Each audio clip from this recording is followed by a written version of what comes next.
হ্যাঁ। আজকের কবিতা মিশর। মিশর মরুভূমি, মরুর বুকে দাঁড়িয়ে আছে সময়ের পাহারা।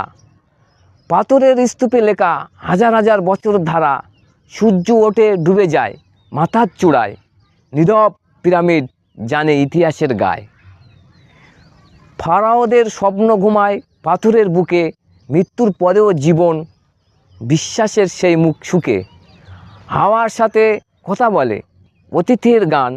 নক্ষত্রের পথে খোঁজে অমরত্বের স্থান। কে গড়েছিল কেমন করে আজও রহস্য বয়। মানুষেরা মেধা ছুঁয়েছে যেখানে অসম্ভব জয়। মিশরের পিরামিড সভ্যতার মহাকাব্য। নীরব পাথরে লেখা মানব ইতিহাসের সত্য। সাইফুল খান লিখেছিল তারই কাব্য। ব্যাস।